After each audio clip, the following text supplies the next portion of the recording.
Welcome to Practical Shamanism. I'm Katie Weatherup. I'm a former engineer with 20 years of experience working as a shamanic practitioner, and I hope to help you to connect to your personal power and magic, and to support you in living a really good life that just keeps getting better. Thank you so much for joining me.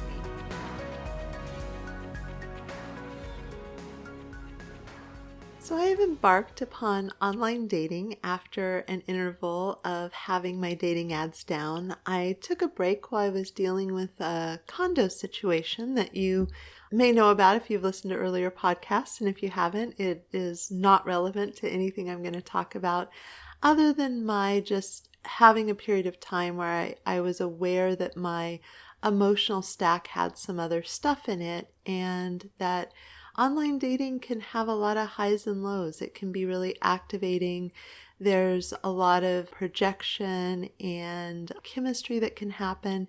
And I realized that I just wasn't in the best place to be in a non-reactive, bring myself back to center when I got buffeted by other people's approach to relating and connection and sexuality and all of those kind of things. So I wisely took a break, and having had my emotional stack come to a much better place. I'm just not working with, knock on wood, life events that are really challenging right now. And it sort of freed up some okay, I feel like I have the resilience and the perspective to, to be back in this experience. I had an absolutely magnificent time on a trip to Iceland. It was really restorative. It really filled, some deep places inside of me to be in that beautiful, clean land magic. And as I was traveling, I just really noticed my appreciation for men. It wasn't like I had a romantic tryst along the way, but this just looking at men as humans, talking to people in the hot pools that I was in, saying hello, just a lot of opportunity as a solo traveler to have all of these moments of interaction. And I appreciate women enormously as well, and so I suppose I could distill it down to people, but I just think there are these particular expressions. I was in a hot pool with someone, and she was doing the absolutely epic picture of the fjord behind this beautiful pool, and she had this lovely bathing suit. She's a fashion designer, and I pointed out that, oh, you're taking these, fabulous Instagram worthy pictures, absolutely beautiful woman. And I said, oh, your strap's twisted. You probably, we'd been chatting. And she's like, oh, thank you. My boyfriend never would have pointed that out. And what popped into my mind is, it's not true of all men, but I think for a lot of men, they scan for beauty when they're looking at women, in contrast to us perhaps scanning for flaws if we haven't sort of retrained our eyes away from the default. So between the scenic beauty and the beauty that he was seeing in his partner, the twisted bathing suit strap, I think, was rendered absolutely invisible from his perspective for all the best reasons. And they were just a neat couple. And there were a lot of couples that were being successful and just people along the way. So I had a great time, and I had a lot of time to reflect as I was driving on these, amazing roads down into fjords and up into the top, and just so beautiful. And one of the things was, I really, really enjoy the aliveness of aligned connection. And there's been some attrition in my life. There have been people who I adore who just found that living in San Diego was not compatible with their financial goals, however much they enjoyed it. They would like to own a home and have more financial freedom. And I totally understood. And I'm still been super bummed when some of my inner circle friends moved away. And so tally-ho into the world of online dating again. And there's just a lot of experience of the beauty and the absurdity of the human condition, I think, to be found there. And I try to kind of take a step away when I'm getting, sort of snarky or annoyed about what I know to be true. If anyone's done online dating, I think there's some really wonderful things it can provide. As an introvert, I really like, being able to get a sense of someone and do a lot of sorting without having to be in, a more chaotic environment. I think if you're a little more extroverted or less energetically sensitive, just being in group environments where you can feel someone and have a direct experience is really useful. I know some of the people that I've dated have been out of a group environment where someone who was aligned magnetized to me really quickly, and the people who weren't didn't. And it's hard to tell that on online dating. So this podcast may be a little bit of a rambling kind of verbal diary of some of my emotional landscape. If you are in the position of online dating, it may give you some helpful hints. I still have aspirations someday to make the energetically sensitive gal's guide to online dating, or dating in general, because I think there's a lot that goes into it when you're sensitive and connected to energy and really needing a non-off-the-shelf approach, because the emotional intelligence of people is not super high. We're muddling through, but not everyone is particularly geeky about successful relating, and I really am, and I think a lot of my clients are. I also will probably illuminate some things about ways of relating with people that are apt to bring more success in any relationship, romantic or non-romantic, and probably some of the foibles. It's an interesting journey because I'm always just finding the next thing I share in connection with the guides who are working on behalf of the podcast listeners to help me share whatever would be most appropriate. And so I just kind of want to give you a little bit of where I'm going with this in this rather autobiographical, me making my way through the world podcast that this has started out to be.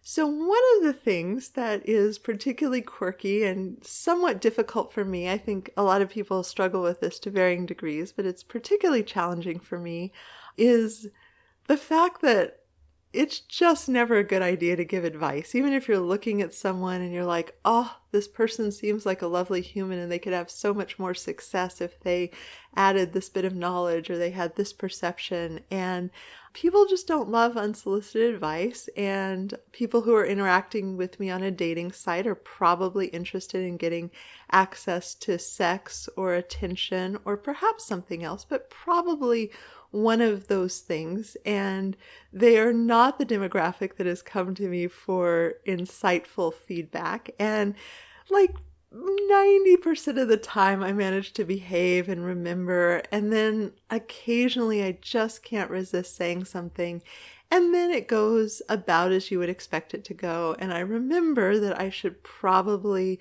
tempting as it is to try to solve the problem of this person's relating difficulties as represented in an ill-advised dating profile or style of interaction, that I should really just save my feedback and my, insight for the clients who actually come to me with those questions, rather than the somewhat non-consensual movement of reflection or feedback on a dating site. And goodness knows, I'm not particularly a fan of unsolicited advice. I posted on Facebook some of the pictures from my trip, and I was like, hey, having trouble deciding. And I got some really great feedback, and people were really generous with answering the question I'd asked, which is, of these 5 pictures, which one do you like best?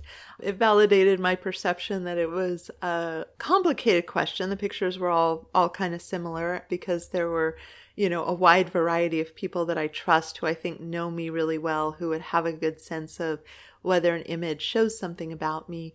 But, I made a decision. But a couple of people, they just wanted to tell me how to do online dating. And I would bet dollars to donuts they have a lot less experience. So one woman went into a little bit of a monologue about how I might be misrepresenting myself because of the special dressed up occasion that could intimidate men. And maybe I wanted to show a different, picture to represent, as though the full picture of my dating profile and what I shared and how I shared it and what caption I put on it, which she had no way to know. Like, this wasn't somebody who knows me really well, and taken without any context, I could really see the validity. So I'm prefacing all of this with, absolutely, being guilty of something that I was annoyed with other people about, and how easy that is to do, because I think it's really good to have that kind of insight if you're somebody who's smart and perceptive and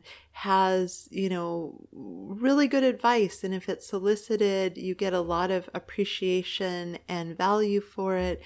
And when you see something where someone is not engaging in the world in a way, like spending their precious life energy in a way that is unlikely to create the results they want, and you feel like you have insight for a pivot or a course correction, it can be really hard to be discerning about speaking up. And I say this as someone who behaves much better with the unsolicited advice and feedback and telling people how to do their lives in my late 40s than I did in my early 20s, and even my teen years, and probably even into my early 30s, if we really did an accounting of everyone's experience of me, that they may have been too polite at the time.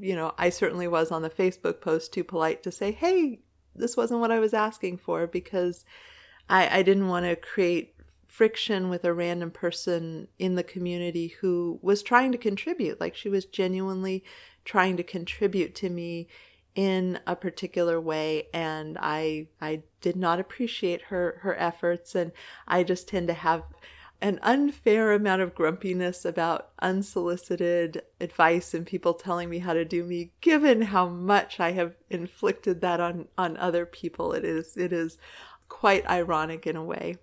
It's similar to my incredible annoyance of the person who, in an unfacilitated group or a badly facilitated group, tends to take over, dominate the conversation, make it all about them, try to position themselves for how much they know to the rest of the group. And I totally did that as a younger version of me. I had so much to say. And that's part of the joy of having a podcast that isn't interview style. I can just talk into a microphone, and you, the listener, are totally at choice. You can be like, not grabbing me. I think I'll listen to something else. Or if it is something that resonates or speaks to you, you can listen. And then we're both at consent. It's a very elegant way to meet my need for expression and being heard in a way that leaves people with a lot of choice for how they do or don't share that experience with me. So on to my most recent dating interaction fail. So I have a profile that is really upfront about what I'm looking for, which is to say that I don't like what I consider the false dichotomy of you either have to be super casual, no strings attached, hooking up, it's just sex, or on a relationship escalation path that leads to committed relationship and marriage and cohabitation. There are these kind of hidden steps of like, okay, after this amount of time, we should be boyfriend, girlfriend, or girlfriend, girlfriend, or boyfriend, boyfriend. I'm speaking mostly from, a heterosexual binary point of view. I know there are lots of difference, but within alternative cultures, when someone's taken the time to get really clear about their sexuality, I feel like there is an option of a lot more freedom from assuming that the fine print on we have a connection is this extremely extended document. And it's a really great learnable skill to talk about, like, the asterisk that we mentally put by the word love, that is the mind map of all the things. If you loved me, you wouldn't drink so much. If you loved me, you would want to marry me. If you loved me, you would agree to, go spend a weekend with my parents. If you loved me, you would be emotionally supportive in the way that I want you to. And there's an enormous amount of pain and disconnection between the truth of like, I love you or I care about you, and I'm available for this but not this, and treating the I'm available for this but not this independent of the connection that we have, I have found to be a massively more successful way of relating across the board to everyone in my life. They're friends that I adore, and I know that I can rely on them for certain things but not other things. And so I know who to go to for what I'm hoping to receive, and I know who would value things that I share. I love to kind of craft things, and I knit and I sew and I make jewelry. And I had one friend who she just really has a standard of perfectionism. She likes the way that things are made when they're manufactured, that have a, absolutely perfect element. And so it was really unsatisfying to give this person I adored these things that I had handcrafted where, I ran out of yarn, and so the fringe was shorter than she would have preferred it to be on a scarf, for example. And then I had another friend, and it was really wonderful because she adored that I had hand created this knitted thing. It meant so much to her. There was so much value imbued. So she wasn't looking for, if this were manufactured, it would have looked a little different. And so it was so much more fun to give her gifts. So this thing that I wanted to provide was something that she had a lot of value in. And I think these distinctions are not talked about as much with relating. Does what I absolutely have and love to give, is that something that has value for you that you would like to receive? And likewise, do I have really high value on what you love to share, or enough of it to create a relationship? Another distinction that I think is really valuable to look at is whether people come from a excitement about contributing, because there are a lot of people that just love to contribute, and maybe they love to contribute so much, like, the unsolicited advice, because advice and wisdom are something that when it lands and it helps somebody, it feels really amazing. And there's a lot of non-consensual, ill-advised, uninvited sharing of advice. I've been guilty of it. I don't like when it happens to me. So that's one to be careful with. And I think it applies to, again, that wanting to contribute to someone's life. Does your precious energy really land for them? And do they come from a place of wanting to contribute to you? And their contribution may look different than what you want, but I have one really dear friendship that I recently took a little bit of a step back from, because I realized that he doesn't come from a how could I contribute to you. I absolutely come from a how can I contribute place with him, and he genuinely, authentically values what I contribute. He is very happy to have the ways that I share my attention and energy with him. It feels good, and there's appreciation for it, and I feel loved and appreciated in the relationship. However, it just doesn't cross his mind to be looking for what can I contribute. And I have a lot of people in my life who really come from contribution. What could I contribute? It's an exciting moment when they could, in an aligned way, provide something that would be really supportive to my life. And sometimes we have longings to contribute something. I have somebody I care about a lot who, I just wish I could hand her a pile of money, and she's super resourceful and smart, and I know she's going to work it out. But if my finances looked very different, it would feel so good to be able to just give that gift and make her life easier. And that's not the reality of my bank account, unfortunately. But I think paying attention to this concept of contribution is really valuable in relationships. But in any case, my dating ad really talks about the fact that I don't want an off-the-shelf version of relating. I'm very independent. I like solo travel. I also like really deep, meaningful connection. So I don't want to just hook up with someone. I don't share my body without sharing my heart. I feel like the women who do share their bodies without sharing their hearts, we should be buying them fruit baskets and saying thank you for your service, because I think that needs met are really good, and they're it's complicated, a lot of both men and women walking around with needs unmet, which I feel like is tragic. So women who are very available to meet sexual needs for men, and then they're less, men walking around, I feel like they're doing me a solid, because if that guy can have this experience that he wants to have, he's less likely to, try to solicit me for, using my body without much caring about me as a person to meet his sexual needs. And I genuinely want his sexual needs to be met. I just don't want to participate in that dynamic. So I want to frame my very particular kind of self positive, or forgive me, sex positive approach. I'm self-positive as well, I suppose, that says, if you are a woman who enjoys and it's authentically working for you to have a lot of casual sex, yay you, thank you for your service. You're doing something awesome for the world. You're spreading joy. I appreciate you. And so moving on, I make this particular distinction about what works for me. And this fellow writes to me, and his thing is all about defending the dichotomy of like, no, there is no middle ground. That's ridiculous. How could this be so? It's framed in an I want to understand. But then he has all this judgment. You would just do what you wanted and not be accountable for anything. And what's interesting to me is, unless we clean it up, we can have so much loaded, judgy, I'm right and you're wrong language, and we can have discussions with people where we say we're seeking to understand, but actually we're arguing with who they are and trying to subtly make a case that their way is wrong and bad.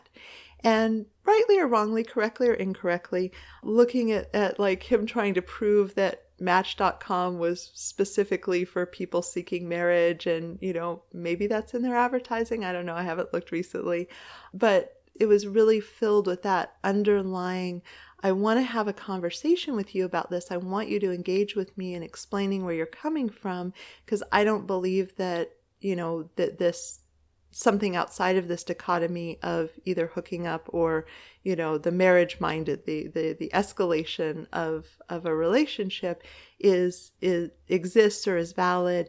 And what I really could find in myself was a lot of the communication that I spent a good bit of time sitting with a therapist who specialized in Byron Katie work, finding all of the underlying ways that my language conveyed judgment, that it conveyed right or wrong, that there were these weaponized words, that there were these subtle ways. And there's just this kind of really intense thing where your best quality can also be your shadow quality. And I think that's one of the themes that you could take out of this ramble about my experiences with advice. It's something that people pay me really well to do, to go take counsel with their guides and see where they're, not being successful in life and what can shift and change. And some of it's energetic interventions and some of it's new information and new suggestions. And it is something that, is my livelihood. So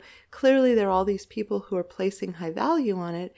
But I've also had the experience of having people genuinely not like me or enjoy me or want to talk to me because it was non-consensual. So this gift that I have can also be really problematic.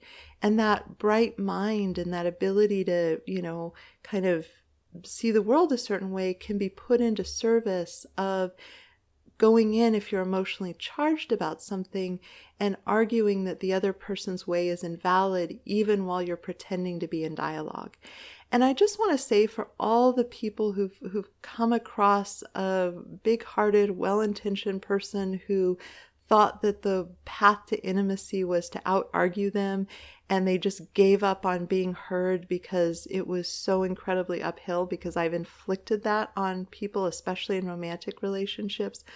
I am so sorry. I'm so sorry that you were in a place where you just could not be heard because someone else was filling so much space with really compelling arguments. There's a whole map to it. There's the subject jumping. There's the bringing up irrelevancies. There's, there's a whole process of this, that if you're trying to argue with someone who's charged, who wants a certain outcome, who's talking to you, not because they want to understand where you're coming from or create a win-win, but because they want their way. And it's not that they want their way in something that's necessarily bad.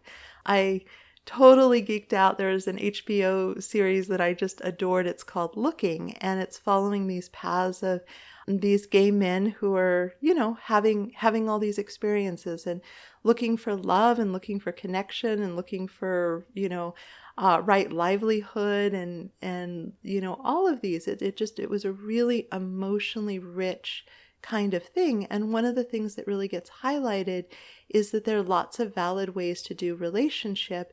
And if people aren't on the same page about it, it's very difficult. And it's a really unique lens because it didn't presume that one way was right or wrong.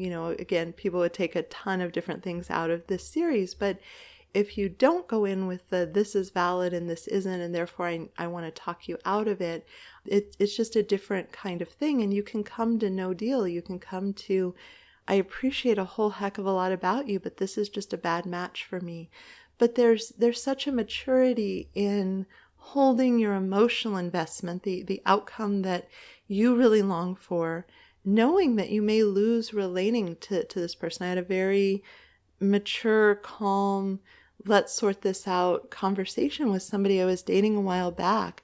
And, we were talking and he says, I like you, I'm fond of you, but I'm not particularly romantically attached. I'm not in love with you. And I said, well, let me think about that. And I said, I really take the Byron Katie, how you feel about me isn't my business, but how you treat me really does matter. So can we be on the same page that this kind of unilateral communication that you used really didn't work for me? And he said, I would have to care more about you to be willing and wanting to change that. And I said, okay, well, then we're done. And he said, what? And it was a follow-up conversation. We kind of left it open. Let's not rush to closure. And then I thought about it and I reran the conversation. I said, this just doesn't work. And he was very surprised. And it's like, but you said that you didn't care enough about me to be willing to investigate whether you were available to treat me in the way that would work for me. I just can't be in a relationship like that, friendship or sexual. It's no good. And there's a strength in holding in a non-reactive way, in a soft, open-hearted way that says, I really want this. And I'm also really wanting it to be a win-win. So I'm not going to try to manipulate with words. And so much of what we do, if we haven't really done that inner work, is to be subtly manipulating, subtly trying to get to an outcome when a difference arises, rather than that outcome being win-win. Let's negotiate. Let's look at all the possibilities, but let's step away if it's not a fit. And so this fellow who spent his time writing me a whole thing about how, it's wrong to say there's not, that it's a false dichotomy. It really is either marriage or hooking up. Those are the only two options. And how could I say otherwise? And this is ridiculous. And then also, please explain more. I want to understand. And my takeaway was he looked at my pictures. He liked my pictures. I'm filling in blanks. I'm totally making up a story. I just want to acknowledge that. But based on the context, I think he looked at my pictures. He liked my pictures. He was magnetized to me. And then I said something that would just not be a good match for him in relationship. And he was kind of arguing with the reality, but he was sort of trying to be right about his perception, rather than kind of the open curiosity of like, I've really never considered that. I'd love to hear more. It would have been a much shorter missive if he'd been in that, but instead it was all this arguments with charged language that subtly conveyed that my way of being was invalid. And so I ill-advisedly and uninvitedly, and not what he was looking for. What he was looking for was, presumably a path forward with me where he could have the kind of relationship that he wanted. I imagine that was the underlying, call. Some people just like to argue with people online. Could have been that too. But I very gently said, when someone isn't available for something that you want, if you let your mind create an argument for why their desire or way is wrong, then give them the highlights of that argument and context that you're seeking to understand, that's going to do a lot of damage to any relationship, romantic or otherwise. You're obviously super smart, and I imagine you can out-argue anyone. I know this from personal experience, but when someone can't be heard in their truth, then it's going to damage the relationship. And I was working with a client recently and kind of going through that same thing where she was unpacking some really barbed things where the man that she just wasn't available to be with, he was exhibiting some really problematic behavior, the stuff that, they put in those magazines, are you in a questionable relationship? And she just said, no, I'm not available for this. And he had this whole discussion of her lack of emotional health, that she wasn't available to keep participating with him in the relationship he wanted. And I was talking to her about that whole really common thing that people do. They don't realize they're doing it. And that's the kind of manipulation of our mind, is the ability to say, oh, I'm totally not doing that. So I told this guy, it's totally valid that you want marriage. I want that for you. I really support you in it. It's just that you may not want to assume that there's no other valid way of doing relationship and that it's a sorting problem. I'm not going to try to explain. I mean, I'd already thought my words out very carefully, and he'd projected a bunch of stories about what this would look like onto me. And naturally, he came back with a very defensive response of I didn't do any of that. None of that happened. You're the one who blah, blah, blah, blah, blah, blah, blah, blah, blah. And it was classically predictable. I knew that was going to be the outcome going in. And I still ended up, just looking at this person who had a lot of cool qualities. He really looked like a neat, earnest human. And so I gave into the urge and I wrote the reflection, which took, moments of my time. And it's, interesting to kind of laugh at myself where I'm like, okay, I couldn't be heard over here, but somebody who's not having an agenda of wanting me to be different so he can have an experience with me, you, podcast listener, might get some benefit from this. This might be something that is wisdom you can apply in your life on either side of it, whether you're the person who, when your emotions run away with you and you're triggered, you make really rational, reasonable sounding arguments that are coming from, trying to be right and make the other person wrong and get the outcome you want, which is not a successful way of relating.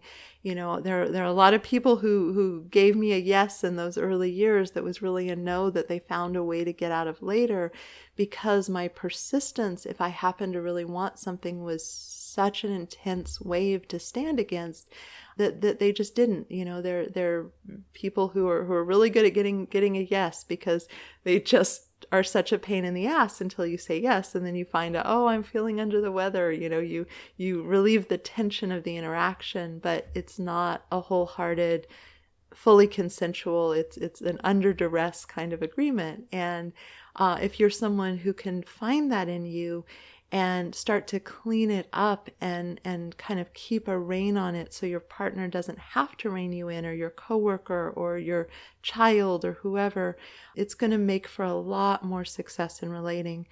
And if you're someone who is on the receiving end of somebody who creates a lot of pressure, makes really good arguments, if they're not interested in looking at that and you can't be heard by them, and sometimes it's in the moment, they won't hear you in the moment, water's level, emotions calm down, you can come back and have success being heard. So this isn't like it happened one time, but if it's a pattern, you may want to treat that as a deal breaker. And it's an interesting thing to say, where I would say that I think that my way of relating romantically early on would absolutely and should be a deal breaker for a healthy person, unless they happen to have a personality type where they're like, yeah, you could say whatever you want. I have a friend who has a successful long-term relationship because when her partner gets ranty about something, she just laughs on him on the inside and goes and does her thing,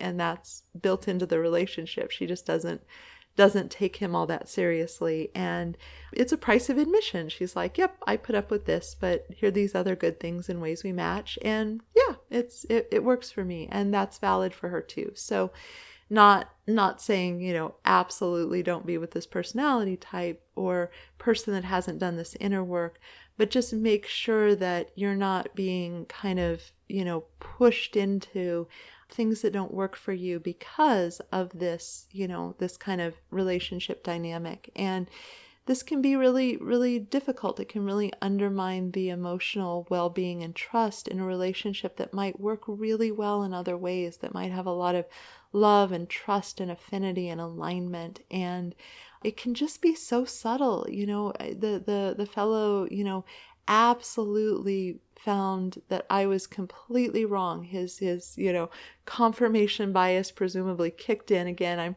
projecting my own stuff. I don't want to pretend otherwise. I'm just using him as a kind of archetypical example.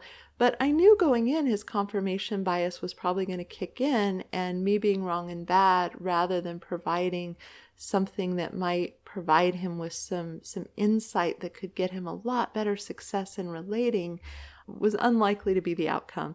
And of course, we're both on online dating sites, so I can look at him and say, here are your foibles that have, landed you here. And I'm sure the same argument applies to me. I'm not trying to put myself on a pedestal in any way or deny that I have my own particular kind of challenges. Obviously, I hope that didn't come through.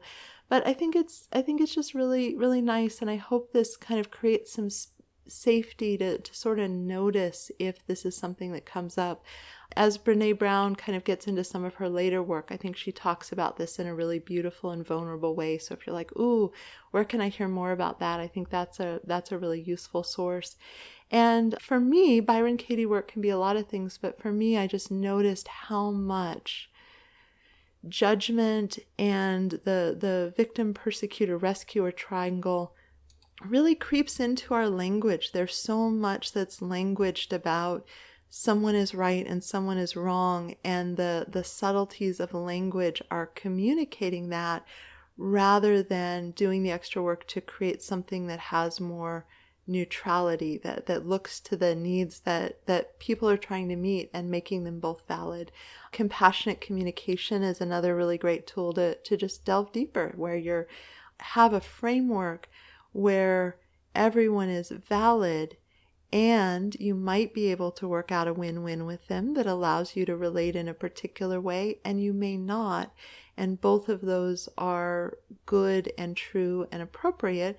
Or, if you have, an underage child at home, it gives you more skills for muddling along. It's, in some cases, we're just in with relationships. So we want to have the best skills to get the best possible outcome, given that, someone may end up having this really bright mind that is just really good at organizing a reality that invalidates the truth of the other person. And I just think it's really helpful to look at this with clear-seeing eyes without making people wrong and bad. It's an incredibly common thing, and unless you do a lot of work to clean it up, it can be very persistent. And I remember recognizing it at one point. I was in therapy and I was really working on kind of coughing up the emotionally complicated truths that I was not very good at saying, because I didn't want to rock the boat. I didn't want to say that wow, that hurt my feelings, or that didn't feel good, or that didn't work for me. And I didn't really have a lot of good skills. But I noticed that everyone in my life was really open to me gently and politely and kindly and skillfully, not, you're bad and wrong and terrible, but really hearing that, except for the guy I was dating. And I noticed when I bridged the guy I was dating at that time, any kind of, this isn't working for me, he had a counter move that shut me down, that criticized me, that made me wrong and bad, that, and I'm like, oh, wow. Yeah, he's actively making it really uphill. So if you're someone who is coming into a place where you're just sort of learning to cough up the truth about things that aren't working for you. Again, it's important to be skillful. Some people just, end up kind of the pendulum swing of swallowing their truth to railroading people with their truth. And that's never going to get really, really good results when you just, fire hose someone with, a whole lot of emotional energy that's been building up for a really long time, and that you've been talking through in your head with yourself. You may want to do the emotional work with someone not connected, and then distill down the really clear truth and what you hope to shift and change in the relationship. That it's a big ask for people to hold space for you when you're, super mad at them, and be really, really compassionate. And yet people seem to expect that of people who've never shown that skill ever in the past. So I know there's a lot here. Obviously, I'm super geeky about relationships. I should probably let all of this sink in. So I'll wrap up, even though I have more to say. But I hope there's something valuable for you here. And I just want to offer an invitation. I know I talk about it at the end, but I'd be really grateful if you found a way that was aligned for you to support this podcast, if this feels appropriate for you. So if you like it, leaving a 5-star review is really helpful for me. I put a lot of time and money into doing this. I pay for the hosting, I pay for the sound editing. I take time away that could be on revenue generating streams, and I love doing it. I love making it an offer. So it doesn't have to be something where if you are magnetized to my services, I think people who listen through my podcasts make great matches as clients. People who are drawn to that wisdom are often really, really sweet spot clients for me. So, it's wonderful if you feel called to go deeper or look into some of my programs, but just helping to spread the word. If you're open about your interest, passing this on to someone, leaving a review, I'd be really grateful, because my condition for doing this is that it's being received. And so far it's been great. I have over 35,000 unique downloads, and that doesn't count anyone who's streamed it online instead of downloading it. And so I'm super happy with people listening and receiving, and I would love for it to have a bigger impact.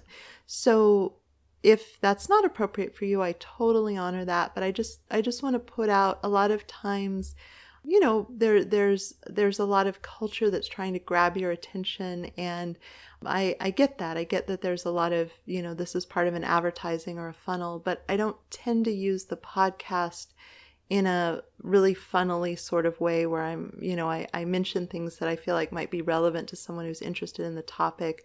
But it is something that I would love to have the impact in the world and who it supported increase over time. So if there's an action that feels aligned for you that you would be willing to take, either leaving a review or sharing the podcast or joining my membership community or whatever is appropriate, I'd really appreciate it. So anyway, I hope that there was value in this for you, and thank you so much for joining me.